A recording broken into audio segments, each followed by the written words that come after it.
a lot of people might look at the things that you talk about, right? This as science, and they might think, okay, well, this person is trying to manipulate the consumer. Have you thought about as you're studying this? Am I actually manipulating people, or am I using this as a tool to help them make a decision that's going to help them in the long term? I mean, what a question. It's a tough one to answer, because if we're coming at it from a marketing standpoint, if sending an ad to someone makes them change their behavior, and we know it makes them change their behavior, which is all I'm trying to do, and you could argue that's manipulative. Yeah. You could. The reason why I don't think it is, I didn't really believe people were properly irrational until I heard this one. So there's obviously scarcity, the idea that we value scarce resources much higher. But one of my favorite examples of this is a study in a supermarket in the States. And in the study, they had big signs up which said, buy soup. Then they tried a scarcity variant, and all it said was buy soup, and then a little star, and underneath it said something like limited to 12 cans per customer. Now this is irrational. Nobody was buying 12 cans of soup prior to it. But that one message made the soup seem scarce. The amount of soup people bought. Hey, I'm Luis. And I'm Fonzie. And welcome to Content is Profit Podcast. In here, you're going to get the insights, accountability, and drive to create consistently and increase revenue. You'll hear from top entrepreneurs, creators, and anything and everything you need to know about content. All this while having a good time. Ooh, the goal of this podcast is simple: entertain, educate, and turn your content into profit. I took the horn because you said it right. I know, appreciate it. Good job, Fonzie. Actually, was going through my mind. My internal voice, as I was reading the rest of the intro, was like, you nailed it. Good job. I did an internal fist bump. Good job. All right, Fonzie, what are we talking about today? Guys, today we're learning all about the science behind great marketing. And, disclaimer out there, I did take this straight out of our guest website, but I should have worn because it is so good. Lab coat. That would have been great. Oh, that would have been good. That would have been great. Yeah, that would have been a great idea. But it didn't happen. Hashtag fail. Hashtag fail. Anyways, guys, if you are enjoying this show, make sure to subscribe, follow, send us a DM, whatever you want to do. Send us a quick subscription. What's happening, Luis? It's just going downhill from here, guys. Yeah, just engage with the show. Since you didn't mention it, favorite way. The handle is @BizBrosCo. Also, if today's guest helped you move one step closer towards your goal, please don't forget to share this episode. And, of course, leave an honest review. Thank you. We are back with another member of the Hotspot Podcast Network and Creator Program family, the master of behavioral science himself. Woo! That is right. Today's guest is a marketer to the core. And not to be creepy, but he probably knows exactly why you are making some of those debatable decisions in life. If you are trying to stay broke, then you should not listen to today's guest. Besides helping people crush their marketing efforts, he's senior product marketer at Buffer and host of one of the most practicable.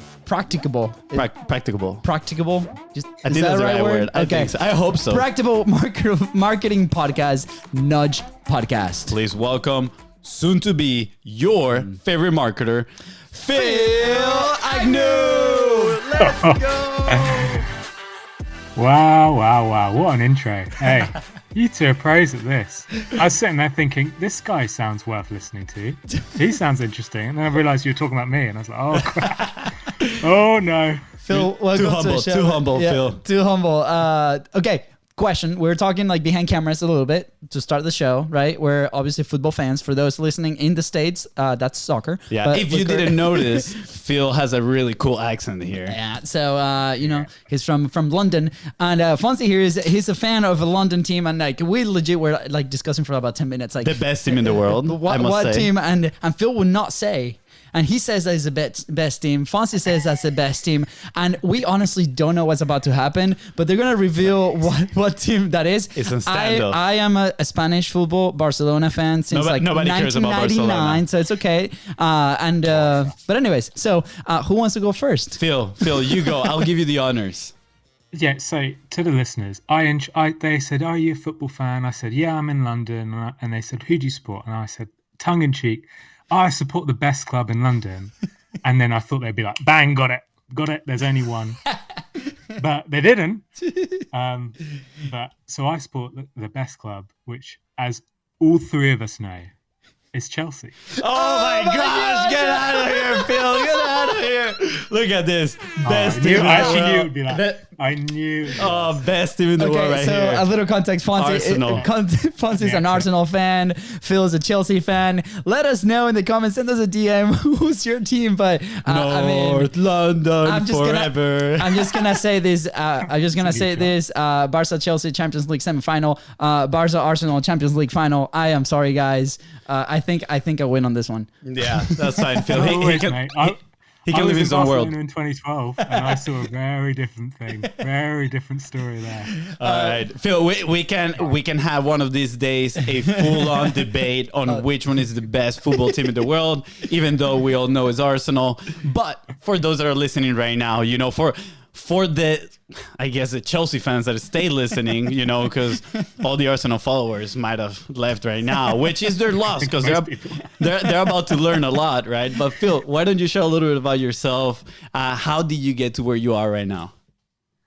Oh, cheers, folks. I'm Phill Agnew. I am a marketer by trade. Been in marketing for going on 8-9 years now, and I studied marketing at university as well. Which is kind of a bit odd. Like, feels like that's not like a normal thing. I always feel like I'm a bit weird when I say I'm in marketing and I studied marketing. It's like, come on, get a life. But anyway, I did that, and like, disclaimer, didn't think it was the best use of my money. It's very expensive here in the UK. And I got into marketing, got into my first marketing job, was doing community management for a company down in Brighton, and I basically found myself thinking, this is really hard. I'm not that good at this, and I should be a lot better. Because I've spent 50 grand, I've done 4 years worth of training, I've been training on the job. Why am I not much better than this? If I had spent that amount of time learning to be a doctor, I'd be a fairly good doctor by that stage. I wouldn't be just woeful. And it wasn't until later on in my career that I discovered behavioral science and consumer psychology and just psychology in general, and started to learn some of the principles behind why people make decisions and start to apply those principles to marketing, that I started to find success in my role. I started to get repeatable success. I started to be like that doctor or lawyer to some extent who encounters a problem and is able to deal with it because they have a set of laws which they can rely on. That's how I felt when I sort of discovered behavioral science. So I got really addicted to behavioral science. I read everything there was to read. I spent a lot of time working with behavioral scientists as well, just to learn from them. And in 2019, started a show called Nudge, which is obviously named after one of the most famous behavioral science books, which by Richard Fowler and Cass Sunstein. Since then, I've been running Nudge, releasing episodes every 2 weeks with brilliant guests, folks like Rory Sutherland, Nir Eel, Bruce Daisley, Natalie Nahai, loads of wonderful people have been on the show talking about how we make decisions. And I've spent all this time learning how we make decisions, and I've been applying it to my job as a marketer. And hopefully we can dig into a little bit of that today. Dude, absolutely. Just so you know, I don't know if you noticed, but I used one of your tips in the intro, right? Oh, yeah? Yeah, it said, if people will listen more if you tell them not to listen. So I was like, hey, if you want to stay broke, do not listen to this episode. Maybe I didn't apply correctly, but I tried. Improvement through repetition. Yeah. There's a lot behind that tip, which I'm sure we can get into. It's a gnarly one for sure. Absolutely, man. Phill, why you decided to publish around what you like and your passion that you found right in behavioral science, right? Like, I don't think that's like, you go to content creators and you're like, oh my gosh, I want to start like this page on, I don't know, maybe football or Chelsea, but you went to like this niche, right? Like, I'm very curious because for us, when we started Content is Profit, it was not, maybe not the first choice. It was like out of like a need for the business. Like, we were like Hail Mary, like this is the thing that has to work, because if not, in 2 months we're out of business. And thank God it did work. So 300 plus episodes, we're still here. Thank God. Yeah, knock on wood. But I'm very curious, like what primed that thought of starting publishing around that, and then how do you make the connection right with what you do in your professional life or with your business, or what you do around that? Yeah, so there's partly just I wanted to speak to people smarter than me, and having a podcast is a great way to do that when I started up. So that was a big part of it. A good example, that I'm reading a book at the moment called The Art of Thinking Clearly, and it's a book about all these behavioral biases. And there's one great example the author gives of sort of survivorship bias, which is a problem that we have in business. And this example of, I think it's originally from Taleb and the philosopher Taleb. And it's this example where if you get 50,000 monkeys and get them to bet on whether the stock market will grow or decrease over a sort of week period, half of them will get it right. You get 25,000 monkeys who get it right. If you repeat that 20 times, or however many times, you will eventually end up with a group of 5 monkeys or 20 monkeys who have consistently predicted the stock market to be correct time after time after time after time after time after again. And people would be saying, these monkeys are geniuses. They are this, it's unbelievable. We should follow everything this monkey tells us, we should follow it. And it sounds ridiculous because I'm using the example of monkeys, but that is the example. If you just say business people rather than monkeys, like we follow very successful business people because they've had success without acknowledging that really success in most cases is heavily down to luck, heavily down to fluke, and is rarely down to natural talent. I mean, just look at the incredibly disproportionate number of white male people in the business world compared to the major races, religions, genders in the world. It's completely unjust. And one of the reasons why I was so attracted to behavior science is I was really bored and really tired of marketing BS. Really just fed up of just reading the same old advice by the same old dudes, this classic survivorship bias of you only go to a talk at a conference if it's got Facebook or Google or Apple, as one of the speakers. And we're all learning stuff which is nothing more than gut instinct and experience and stories. And I wanted to learn stuff that had been tested, science. I wanted to learn stuff that had repeatable results. I wanted to start to apply things to my work that I knew people had actually tried themselves and not tried themselves on a one-to-one level, but at a much larger level, and stuff that I could apply. So that's really why I was attracted to behavior science. That's really why I wanted to make a podcast about it, and why I feel so strongly about it today. Because I feel like a lot of marketing is full, a bit of marketing BS. Yeah. There's way too much of it in our field and way too much of it in the business field. And I'm on my little crusade to try and say, no, let's test things, let's apply science, and let's go from there. What do you call marketing BS? I'm very curious. What do I call marketing BS? Yeah. Or what is marketing not like BS? the acronym. No. We know what the acronym stands for. No, I mean, translation, marketing bullshit, right? Like, it's fine, but like, I'm curious, like, what is it, right? Because we came from this world of like direct response marketers and like the click funnel world, and we've been like levitating out of that. Like, we use the tool for some things, but it's crazy, and you start learning from these people that are very loud, or like you consume this content from people that are very, very loud. But at the same time, they do use, I'm sure, a lot of these principles that you talk about, right, to influence people and I'm gonna say help them make a decision. So yeah, I'm curious, like, what do you consider BS marketing? Yeah, so I mean, I'm not going to throw people under the bus because I should have. we can throw Fonzie under the bus. That's fine. No, I'm not going to throw. Definitely not you two. No, like, so marketing BS. Like the most successful business book of probably this year will be some sort of autobiography. It will be some sort of rich dude who's been very successful, writes about their success and says, look, here's all these wonderful things I wrote about. Here's my story. Or it's somebody who's actually making a living selling books and is only got the goal of selling more books, and that's their story. Yeah, that's what I'd classify as marketing BS. Maybe it's easier to say, like, what do I not think is BS? And I would point out to like books like this. This is Robert Cialdini's influence. Robert Cialdini's a social scientist at Arizona University. He does all his research, applies his stuff himself, tests it. The stuff in there and the stuff in his new book that I wouldn't 100% agree with, but like, he's testing it and he's working it, and people can build on it. And then you got folks like Richard Shotton, who wrote The Choice Factory. He's not a scientist, he's just a marketer who is applying these principles, running his own tests, and then sharing those results to the world. That stuff you can get behind, that stuff you can learn about.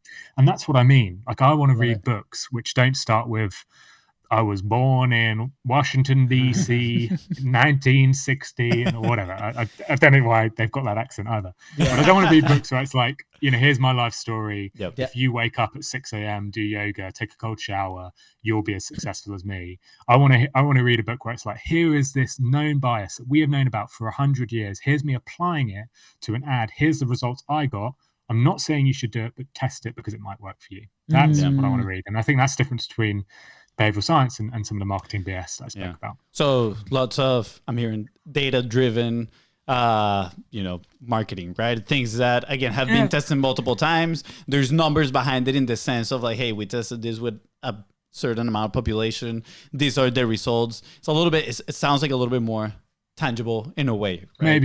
Maybe not data driven, maybe peer reviewed is what you'd classify as, because I think data driven, it can mean anything. It can just mean we do a little test ourselves. It's and you can let's frame lean data on the science, let's lean on professionals and see what and you can frame data, right? Like however like the angle that you really want to use it for, right? Like and we've talked about this on the show. That gray line. We've discussed this on titles and headlines and things, right? And Fonzie more on the side of like, Luis, you're crossing that line. And I'm like, well, no, I'm really at the edge of that gray line, right? I'm like, but I get it, right? Because we've been involved, and it's crazy because there might be a lot of people listening to the show today that are in that world. We were there, and until we didn't see like something from outside, and we didn't educate ourselves, or we continue to have this conversation through podcasts, for example, right? Like we're like, okay, this is opening our world, right? After 300. I'm gonna throw this out there. I still love direct response marketing. I think it's absolutely amazing. He didn't say bullshit marketing was direct response marketing. I know, but I know, I agree. But ClickFunnels is highly linked to direct response marketing,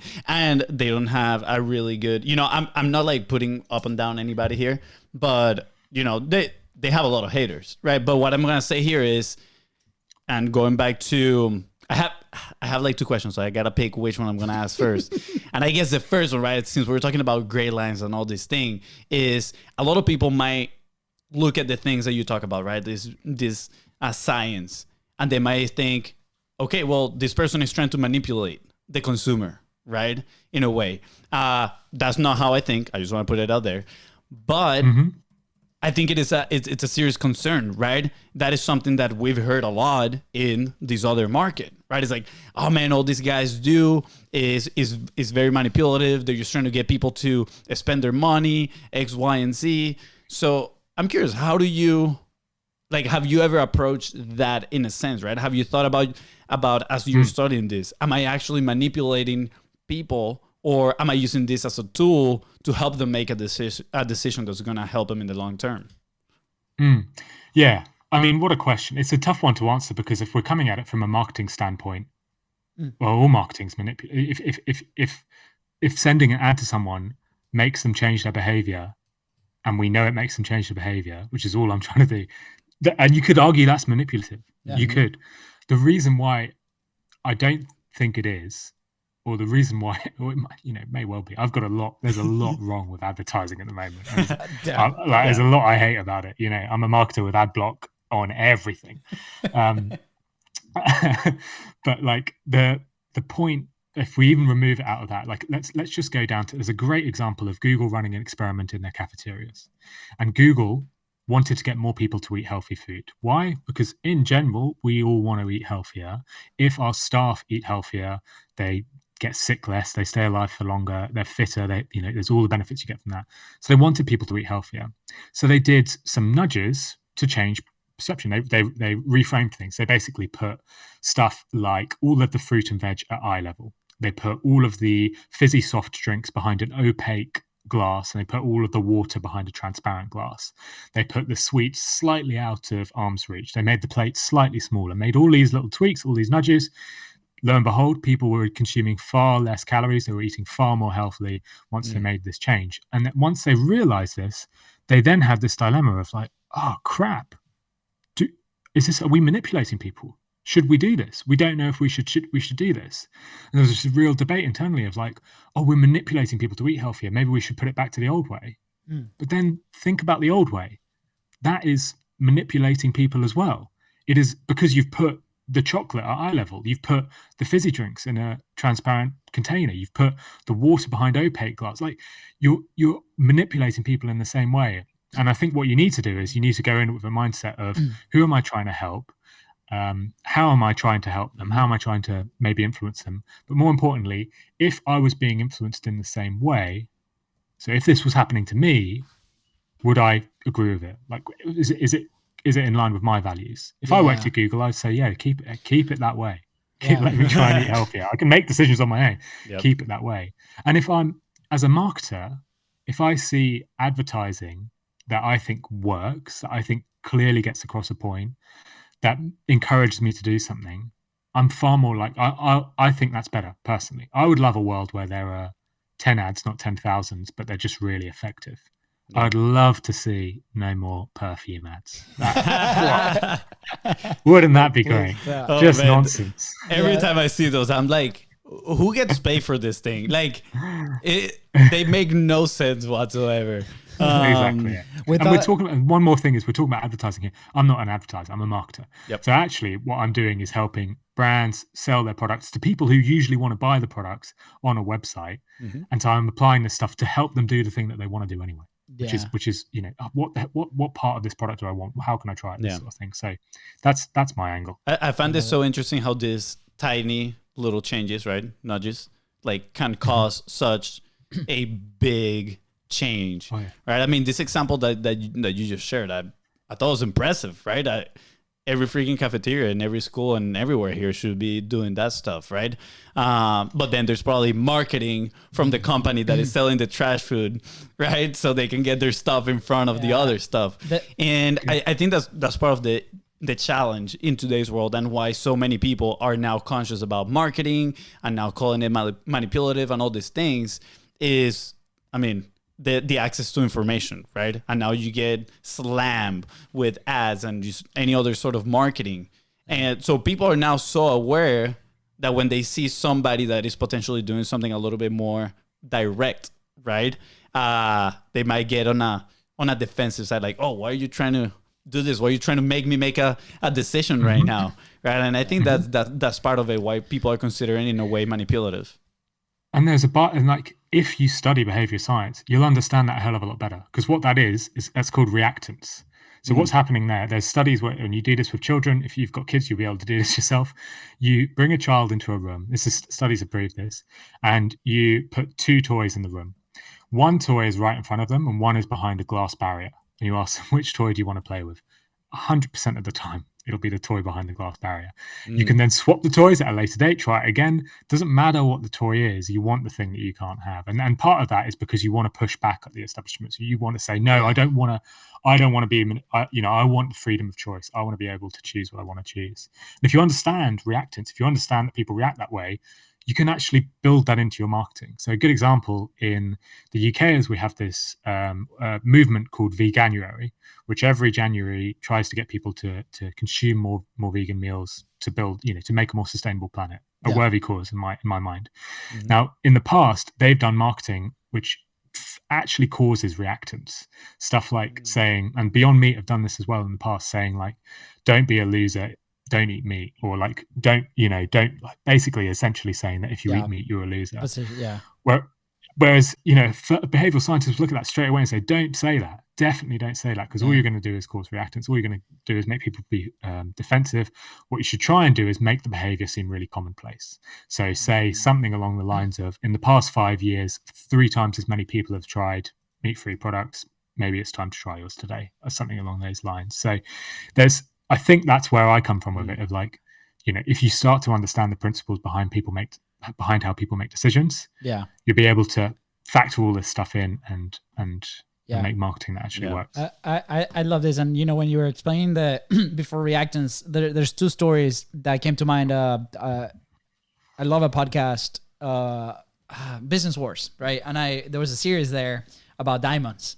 And how, we come from Venezuela, just a little background, like our parents like never wore like their marriage rings, or like they were never big into that stuff. And then when we come here to the States, when it was time for me to propose, I was very lucky because Katie was like, whatever, but the ring. And I was like, what is this thing with the rings? And you have to spend like 2.5 like months of your salary to do this ring. And it's like, everybody's talking about the engagement ring, right?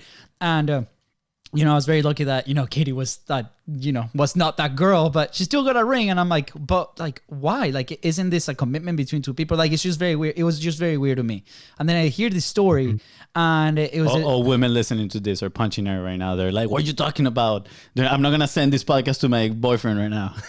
I don't care. I'll send it to him.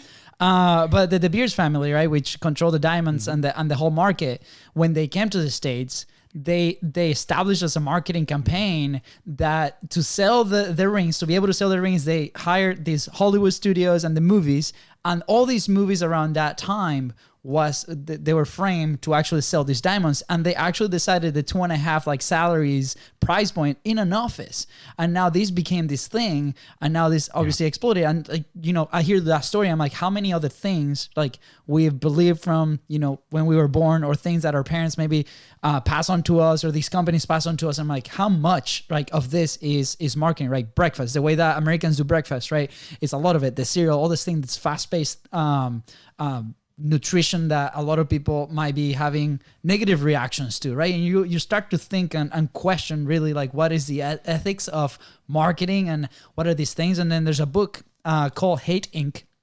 Not to get political, but I just want to mention it. And it's the story of media here in the States on why they transition into a very polarizing, and how like things are like really messed up in media today, mainstream media. And I thought it was super interesting because they talk about those same things, and they're like, okay, they really learn how humans behave, right? And they exploited that for profits. And you're like, wow. And again, everybody has their point of view, but I think it's like pretty awesome point of view to like explore that route. And I thought you were gonna say pretty awesome to exploit. Definitely not, Fonzie. Yeah, no. Off the mark. But you know, we come from a socialist country, communist country, with a dictatorship, right? And we saw the whole propaganda. We saw the whole thing. We saw like that they control people in different aspects and different environments, right? And it was really hard. That's why we're here. Yeah. So it just really hits home, and I'm loving this topic and diving deep into all of this. Right? I want to tell a quick thought here to that story about the diamonds, right? If you look at it, this is oversimplifying the whole story, but okay, they had the diamonds, they placed them in the eyes of, you know, everybody that was watching movies, you know, they put it in the rings of the movie stars. And I feel like that speaks to status. Do you want to be like this famous person, right? Do you want to have this romantic story? And people are like, yes, of course. And eventually everybody started getting into that. And this is something that we heard a long time ago, that a lot of people make decisions based on status, right? Improving their status. And I'm curious, right? Like how much, and I'm not looking for like a clear number, but how much of this behavioral science goes around status and improving somebody's status, and actually how effective it is. Yeah, we care an awful lot about how people think about us. So our behavior changes dramatically when we're thinking not about ourselves as an individual, but thinking about how others are perceiving us. So if you want to get people to conserve more energy, this is a study done by O-Power, I think in the UK. They sent two groups of people their energy bill. One group of people just said, the energy bill, try and reduce your energy consumption. It's good for the environment. The other said, honestly, like this, they weren't being disingenuous. This was true for the people who were in this case. They said, oh, by the way, you're using more energy than your neighbors. You might want to reduce. When people read that, they dramatically reduced their energy consumptions up to 3 years after they received that one letter. That's how powerful that is. You know, thinking of yourself and compared to others changes your behavior. And I think the status one, you know, you're talking about De Beers, you're talking about how they got movie stars to wear the rings. For me, that's halo effect. So halo effect is this is a 100-year-old principle. So this is not a new thing. It was discovered 100 years ago, and it's been present not just in humans but in the species for eons. You know, gorillas have the halo effect, where basically what you do is you see a individual that has one very positive trait. That could be that they are a CEO, or that they are a movie star, or that they are a rock star, or that they happen to be attractive or tall. And you assume that they have a number of other traits that make them a positive person. You assume that you sort of embrace them in positivity, which is why George Clooney, who, as far as I know, knows nothing about coffee, is the number one coffee salesman in the world and not the world's best barista. You know, it's why... I don't know, all these examples, you know, why Daniel Craig sells watches when, you know, he's just an actor. Yeah. And the halo effect is more interesting. It's way more interesting than just looking at how it's used in advertising, because it affects us in all of our day-to-day. So there's this amazing study in Dutch supermarkets. And these two people sat outside a Dutch supermarket, which had one door which you had to open. And you know, it was a small door, so you'd often open it and let people through.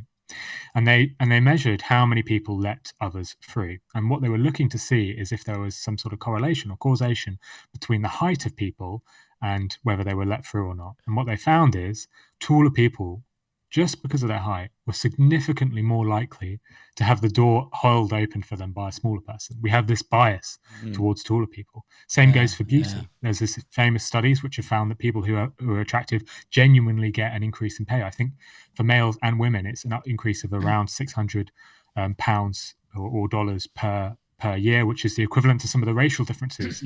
So beauty is a big one as well. Yeah. You've got heaps of other stuff. There's this amazing study by, I think it's Jayowitz, which looked at jaywalking in the Lefkowitz, I should say, which looked at jaywalking in the States. And he got his researchers to jaywalk across roads in the States and see how many people would follow him, or see how many people would follow the researchers. When people are wearing denims and a t-shirt, very few people follow them. When people are wearing a suit, suddenly 3 times more people follow them. We literally follow suits, not just in a business sense, in a general sense, illegally across the road. So a halo effect affects us in all sorts of ways. And just before we finish, I'll leave you with my number one favorite example of the halo effect. Yeah. So in the UK, back in the 80s, Cold War was raging. There was a genuine threat that nuclear bombs would be firing off between the US and Russia, and that the UK would be stuck in the middle of it. So in the UK, the government issued a bunch of video preparation videos to try and get people to prepare for nuclear war. These were videos which told you what to do, where to go, how to act if nuclear war strikes. Who would you expect them to get to face these videos? You'd probably think Prime Minister, head of the army, some sort of very trusted person. No. They chose England footballer and Geordie, Kevin Keegan. Kevin Keegan went on to be England manager.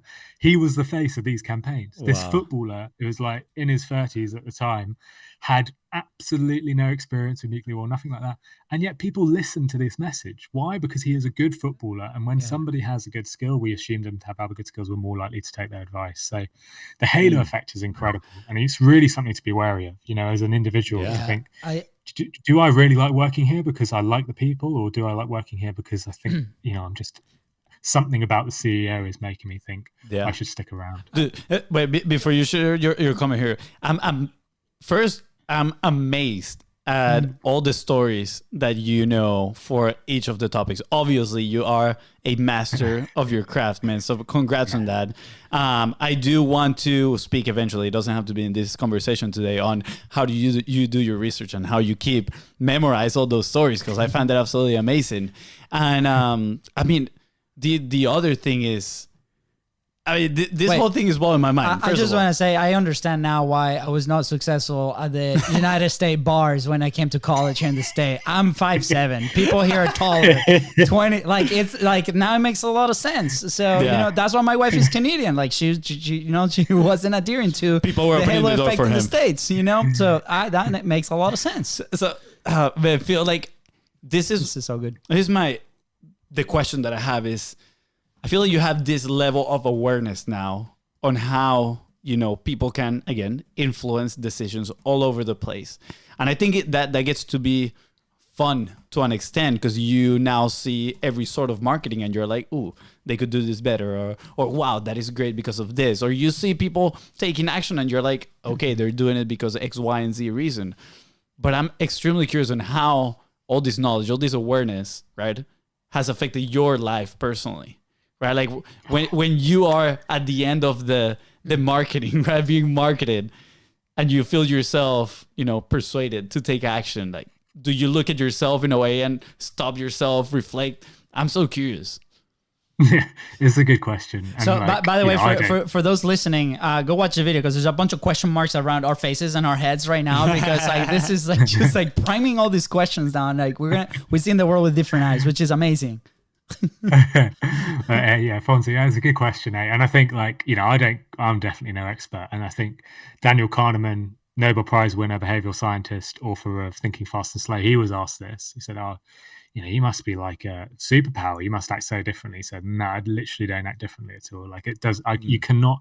There are 2 modes of thinking in the brain. There is system 1 and system 2. System 1 is fast, automatic, unconscious, makes 98% of our decisions. And you can try to train that, and you can, but it's so quick that you rarely catch on to it.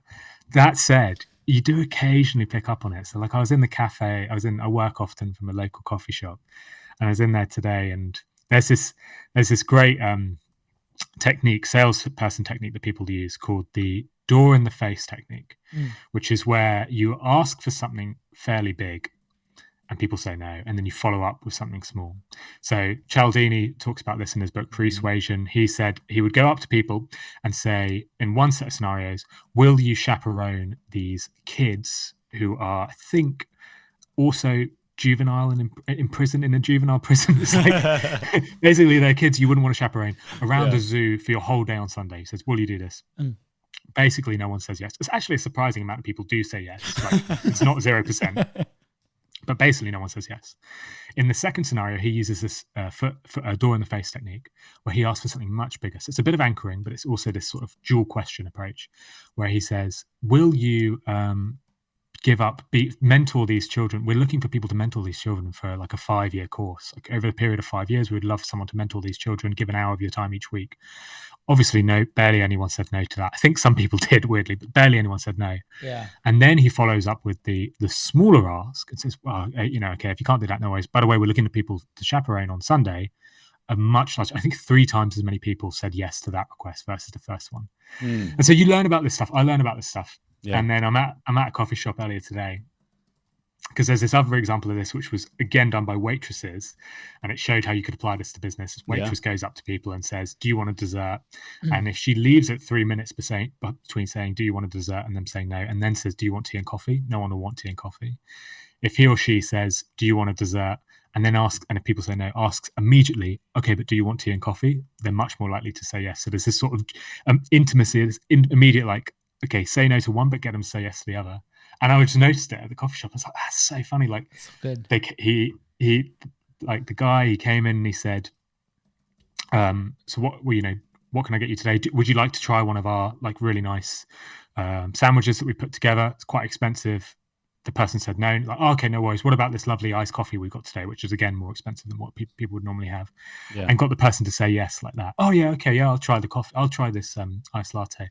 And I was sitting there like that was it. thinking that guy. Look, they've been done. And then I looked down at what I was drinking. I had the iced coffee. It was like, oh man, they got me too. Well, they did that to you, Fonzie, the other day when you brought the breakfast breakfast tacos, and then you come home with a tray of coffee and juice, and you're like, bro, I just asked you for a breakfast taco. Yeah, they upsold me the whole store. It's smart. Yeah, that is so cool. That reminds me a little bit of the price anchoring type of deal, right? Where they go on a this is how we've experienced it. We're in a live event that they're selling from stage, and they drop, this campaign or this system has been responsible for $1 million in profits. So that is the first number that people get in their head, right? And they use now that as a reference for whatever number that comes after. So if they would be selling that system for, I don't know, $1.5 million, people would be like, whoa, that is extremely expensive. But then they go like, hey, you can have all this for $47. For 20 grand. And people are like, whoa, so cheap, right? And there's a lot more buildup in there. And I think that technique has been raped like many times, and like where it's crazy. You go to these webinars, right? It's like, hey, the full value of this is $20,000, but you can have it today at 27, right? And you're like, what's that actually make sense, right? Like, is that the real value? And I think like bullshit marketing, we go back to that, right? There's a lot of people right now trying to use these like techniques, but people are smarter today, right? They catch on to it. I think they're more aware. I feel like now, or maybe this is just my perception because we just live so deep in that world that we just see offers all the time of this type, right? That we are extremely aware of it. But yeah, I do agree that to an extent, people are, by being more aware, I don't know what is the right word to use, but they're a little bit more immune to some of those tactics. Do you think like people are building some, I'm doing air quotes in here, immunity to some of these behavioral nudges? Yeah, potentially. I think, unfortunately, so many of our decisions are made by this quick snap system one part of our brain that we think we're immune, but we're often not. There's been lots of studies in like criminal cases, fictional criminal cases, which actual lawyers will take part in, where the person who is suing starts with a range of differences. One scenario they're suing for 20 grand, one scenario they're suing for 50, one scenario they're suing for $1 million, one scenario they're suing for 100 million. And each scenario is just, I've spilled a bit of coffee on my hand and it's too hot, for example. And it doesn't matter what the anchor is, how ridiculous it is. In the 100 million scenario, they always get more money. So like there's these weird examples where anchoring still has an effect, even if it's a ridiculous amount, and even if you sort of know absolutely. it is. And like I would always say, look, there's one company that probably could charge anything they want in the world and people would pay for it, and yet use anchoring consistently. And I think it shows that it works, and that's Apple. What do you believe? Steve Jobs was a master of anchoring. Would always, if you watch the introduction, my favorite is of the iPad. He's standing on stage saying, because there'd been a lot of debate in the lead up to that about how much it would cost. Now, most people said it should cost no more than $250, because what the hell are you going to use an iPad for? I've got a phone and I've got a laptop. One person said it might cost $999 because it's quite advanced technology. And on stage, Steve Jobs standing there, has just done a presentation, presses a button, $999 symbol appears behind him. And he says, some of you have said it will cost this much, which makes a lot of sense. This is a huge development. There's been a lot of work put into it. It's a massive innovation in the field. And then he presses a button. But we've managed to get the price right down. And then the $999 literally shatters into 1 million pieces and goes to $499. We've managed to get it down to $499. And the journalists in the room are like, oh, we've been cheering. That's amazing. And they're the exact same journalists who earlier that week were saying it shouldn't cost more than $250. But just with a simple anchor, simple anchor, it influences people. Absolutely. That said, I think the financial, like the pricing anchors, everyone knows them now. It's sort of overused. I think there's more interesting ways to use anchoring.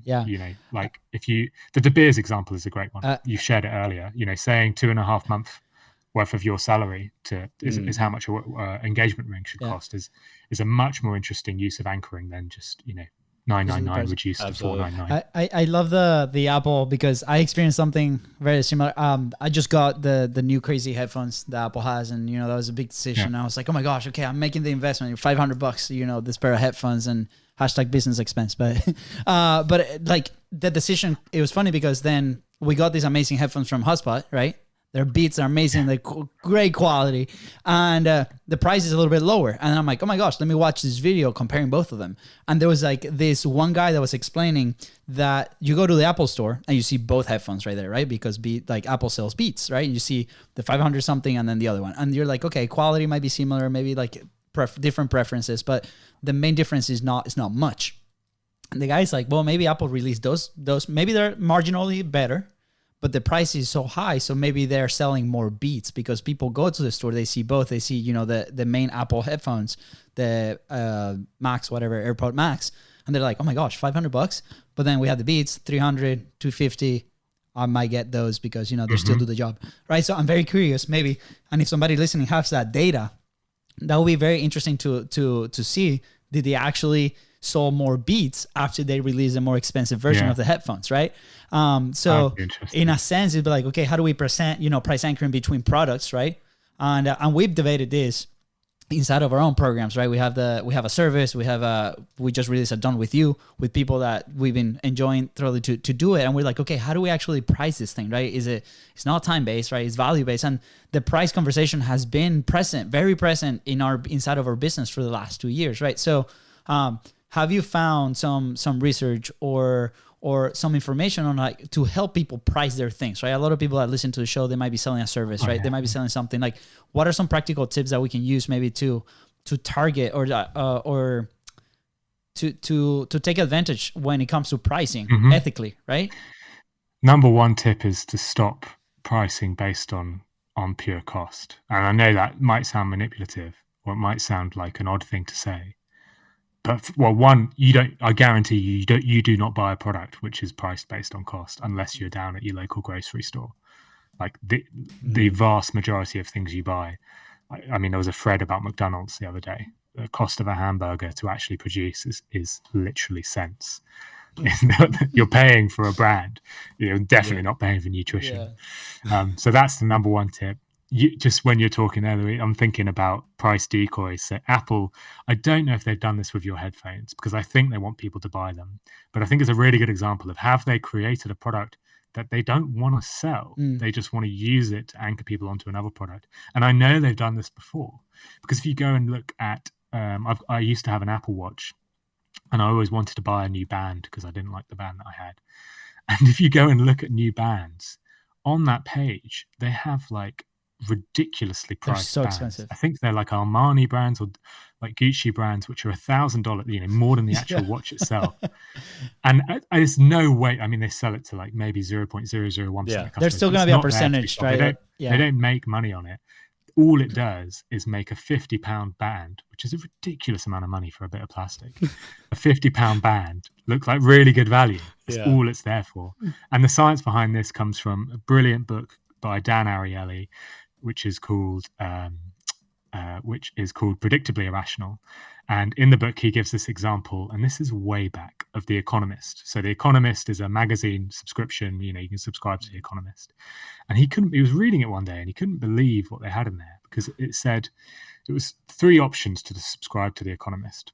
One option, the top option, was web only. And also, web only, and it cost like 150 quid. And then the bottom option was print only, and it cost 79 quid. Quid is dollars in the US. The currency. And then he had a middle one, 79, 150, and then he had a middle one, which was web and print for 120. He was like, why would who would be buying the web only version for 150 when you get that for 120? And you get both. So because you get the web and the print one for 120. And so he did this test. He brought it to his students and showed half of the students the version that I've just talked you through. And then the other half, a version with that middle option removed. So no longer can you get The both. 79. You have to either pick between the two. Yeah. And what he found was the average amount people spent was drastically higher when you had this decoy. When you had this decoy product that nobody would buy, it just massively made everybody think, I need both web and print because it's such a good deal, versus when you had to choose between the two. And so lots of companies use these decoys to anchor people to a higher price. I think the example of Apple is a very good one. The Signature range in McDonald's is another good one of like a more expensive version, which is not particularly sold a lot of, but people try and buy it. And there are all sorts of examples. And I think as a marketer, I wouldn't necessarily go out and say, look, this is going to revolutionize your marketing. Go stick an anchor on everything. But when you're thinking about pricing, you need to bear these things in mind, because people will never view your price rationally. They will never view your price rationally. So you need to approach it with the understanding that there will be irrational ways that they'll look at it. And just being aware of that can help you price better and to increase your margins and maybe to get what your product's actually worth. Yeah. Dude, absolutely. Phil, man, I hope you are really appreciated a buffer. I'm sure they do. I'm sure they appreciate you so much. I am. But you are a well of knowledge, my friend. And it's amazing. I can't believe we're almost at the hour. I'm like, what? Yeah, and just I want to kind of like frame these for the listener right now is all these things that we've talked today. Personally, and correct me if I'm wrong, I want to hear your opinion too, but I feel like all of these things can be used and applied to your content, right? In your message while you're talking, sharing information, right? Even I think even the halo effect, right? You can use it as when you're about to start talking about a certain topic, just refer to a very specific person with a very high status, right, as your example. And then you are putting the halo effect into effect. In motion. So, man, this has been absolutely amazing. And I know we're getting here towards the end, but I am so curious on which one is your favorite nudge and which one has been the one that you've used the most throughout your career. Use the most. It's difficult to call that. I've got a favorite though. I've got an easy favorite, right. Just because I didn't really believe people were properly irrational until I heard this one. So there's obviously scarcity, the idea that we value scarce resources much higher. Yeah. The day that Concorde announced that they would stop flying between New York and London in 2 years' time, the price of the tickets went through the roof because it suddenly became a scarce resource. We all know this. And this isn't irrational in a way. It's because back when we were cavemen, this was a really smart thing to do, to go after scarce resources. But one of my favorite examples of this is a study in a supermarket in the States. And in the study, they had big signs up which said, buy soup. and people went out and bought, I think it was two and a half cans of soup. And it's like, well done. Marketing works. You say buy soup, people buy soup. But then they tried a scarcity variant, and all it said was buy soup, and then a little star, and underneath it said something like limited to 12 cans per customer. Now, this is irrational. Nobody was buying 12 cans of soup prior to it. There was not a single person who went away with like 20 cans of soup. Nobody bought 12 cans of soup. But that one message made the soup seem scarce. The amount of soup people bought, it's like 3.5 cans, maybe even 4 cans, if I remember rightly, once they saw that message. So it's just, I love that example because I think it, we think of ourselves as rational human beings, and in a major part we are. But so much of our life is spent being a bit irrational. Yes. And as marketers, we're in the business of making people change their decisions. So the best thing you can do as a marketer is understand how those decisions are made in the first place, and try and apply those findings to your work. I felt this example so deeply, right? Like in the last 2 years, obviously you heard about. Came from buying a bunch of soup, so. No. I mean, in the last 2 years, like you probably heard the craziness about toilet paper in the United States when all this COVID thing started, right? Like people, we literally went to Walmart to see people fight for toilet paper. Like people were just like, and it was crazy. But also there's like the supermarket Aldi, and they're same thing, limiting the tuna cans. And it was crazy because as you're explaining this thing, and they're like, okay, only 2 cans per person, right? And I'm like, I call my wife. I'm like, where are you? Can you drive out Aldi because I need to buy 4 cans of tuna, right? Which in the past I would have bought just 2, and then the next day I would have bought next, right? And it hits home because like it happens every single day. So I want to encourage.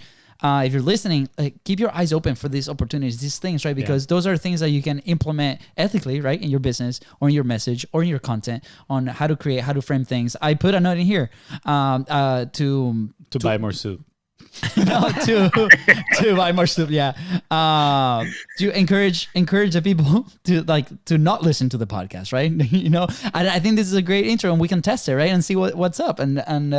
So there's a key takeaway, and I might just be making this up in my mind, but I find it interesting how there's all these tools, right? All these different nudges, and there are lots of very different creative ways of applying all of these, right?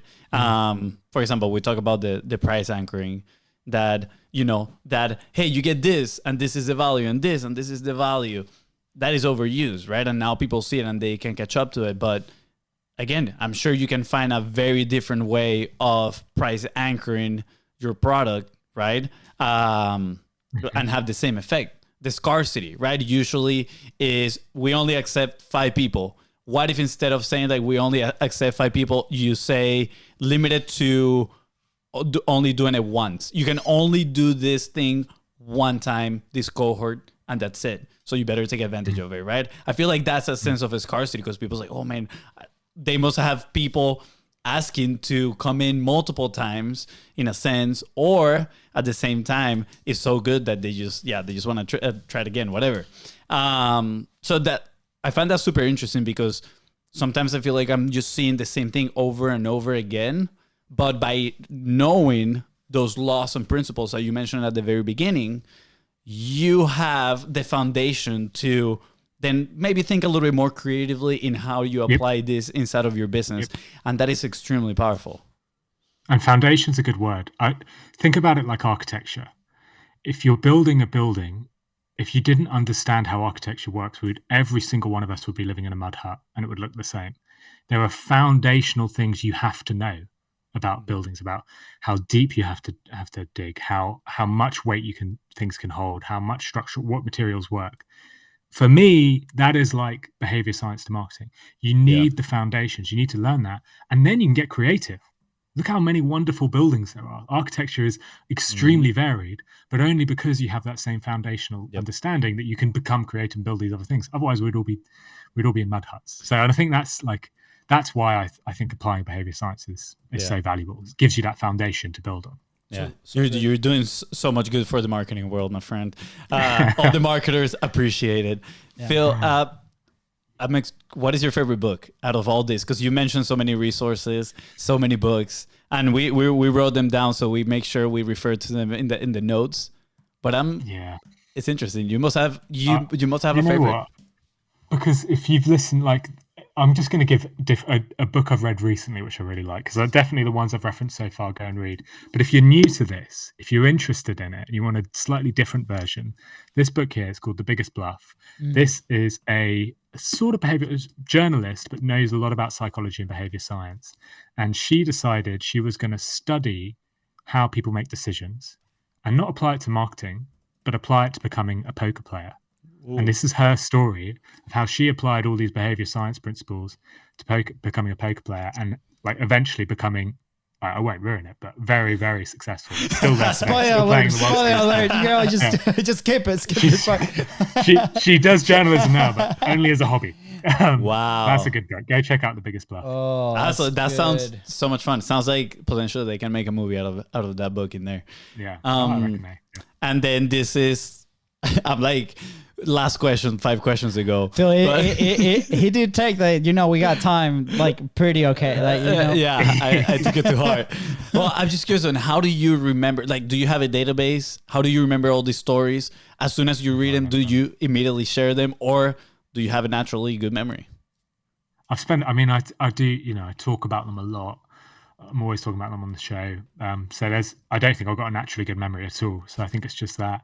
There is. I use hope. An app. There's hope then. When I'm reading a book, because often, reading a book is difficult because you want to just sit there and enjoy it, but at the same time, you want to be able to remember a few things. So I use an app called Highlighted, where I can take a picture of a page, scan a bit of the notes, and then tag it. So I'll read something, I'll say, "Oh, that's a really good point about anchoring." So I'll scan it with Highlighted and then tag it as anchoring. And then put it, in my notes and can refer back to it at a later stage. So that really helps. That's one thing that I use. But yeah otherwise, I just spend too much time at the pub chatting about all this rubbish. That's my problem. Wait, you do go to a bar and just talk to people about this stuff?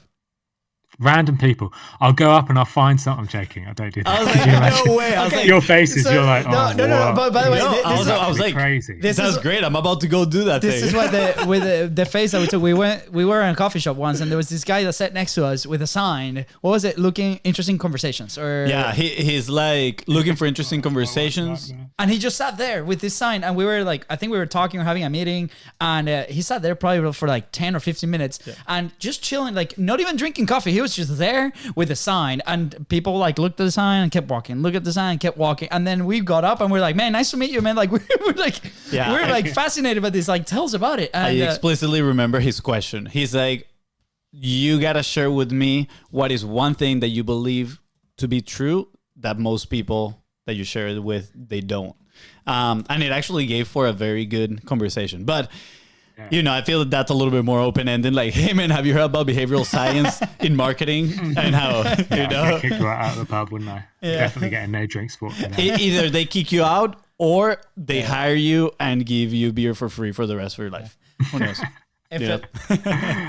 Phil, last question of the show. I mean, as an action point, there's so many here, but I like the pricing one, right? Like, that's something that we ask and something very specific for people to kind of go and maybe implement and test and experiment. So if you test it, let us know. Put it in the comments. But Phil, where will you be if you did not publish?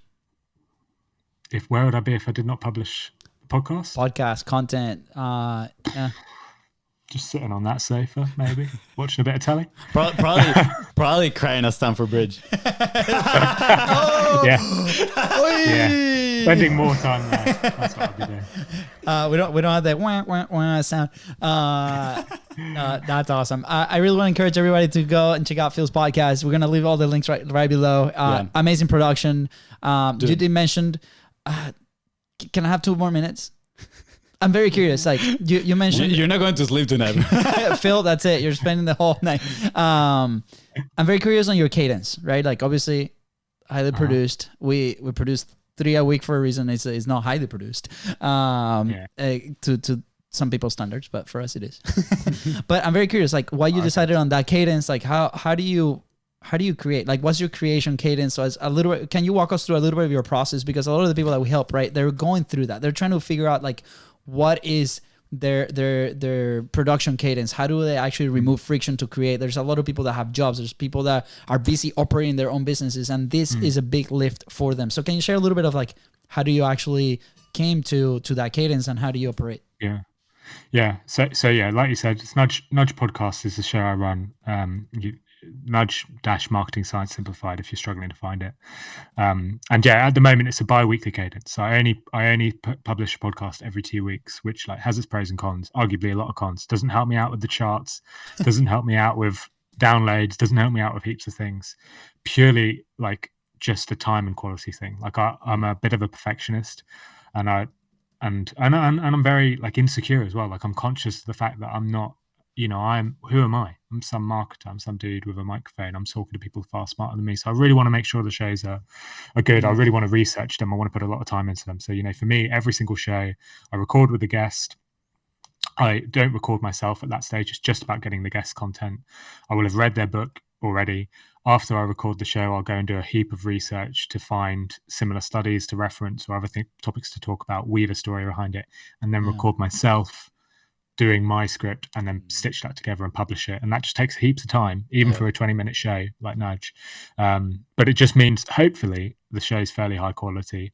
And it's concise as well. Like I think there are two styles of podcast I really like. This style, and this is the style of podcast I listen to when I'm out running, like the two dudes or two people talking and just having a yarn. Just dudes. Often, hopefully not. Hopefully arrange. But like, I love that style of, and like, it is cool. I think it's called Two Dudes Talking. That's why I said it. It's like, that's the name of the actual podcast. Yeah. I've heard people. No, not the actual podcast. Like the genre. Okay, got it. Anyway, I'm going way off topic. I like two styles of podcast. I really like this style of like just having a yarn, having a chat, having a chin wag, and then I like. For me, the other style is like, well, if I don't want that, I want something really condensed. I want it 20 minutes. I want to get the points across. Don't want the waffle. So I like the in between. I went for the other one, so I went to the other extreme, and that's why there's a 2 weeks cadence. But eventually, fingers crossed, we'll be down to a weekly cadence. Yes, amazing. Hey, I do want to encourage everybody to go and check out his podcast, Nudge Podcast. But the value of the production is absolutely amazing. I can totally understand why it is bi-weekly, and I mean, just the quality of information. You've had some incredible guests. Harry Dry, I love reading marketing examples. Every time I get hit with that newsletter, I'm like, oh, this is so cool. How you do it is not your typical just conversation, but you are reflecting on what they said. You just weave the story so good in the podcast. So I do want to encourage everybody to go check it out. You also had what's his name? I think he's the CEO of Ogilvy. Rory Sutherland. Yes. Yeah. I mean, he's a hero, isn't he? A lot of people will know him. He's also that people say, "Oh, I've had Rory Sutherland on my show," because it's a great thing to say. But he will say yes to every podcast. So watch out, folks, because if you're getting hit with, I've had Rory Sutherland on my show, they're like, oh my that's God. Just a bit of halo effect. He does say yes to everyone. Sticker shot. But he is amazing. I think that's my most listened to episode. His book Alchemy is well worth a read as well.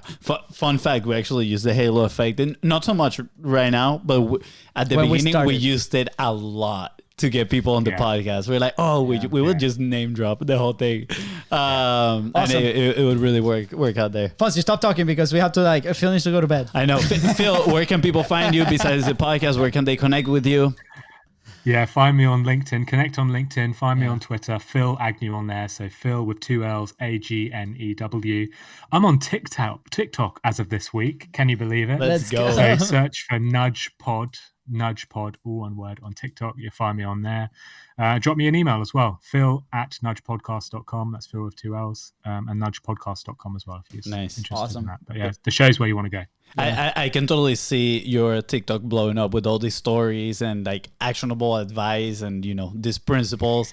I think people, your content on TikTok is the one that I would look at it and then go binge watch every other single video that you have on your profile, and then 10 hours later forget all about it and be like, man, I need to go back and refer to it and watch it again. Yeah.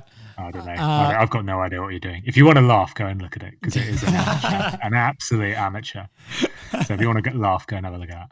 Phil, we would love to, share a drink, one of those $6 6 quid coffee. All right. No, a drink at the pub. Or a drink at the pub, whatever you drink. We'd love to and visit London and watch Arsenal lose. That would be amazing. We can go watch an Arsenal Chelsea game. Let's do it. Honestly, let me know. Yeah, absolutely. Sweet, guys. With that said, thank you so much for tuning to the Contents Profit Podcast. Go ahead and follow this show in your favorite platforms and on social media at Beast Bros Co. That is Ryan and Phil here, help you move one step closer towards your goal, which I'm sure he did. Please don't forget to share this episode and leave a 5-star review. See ya. Bye, guys.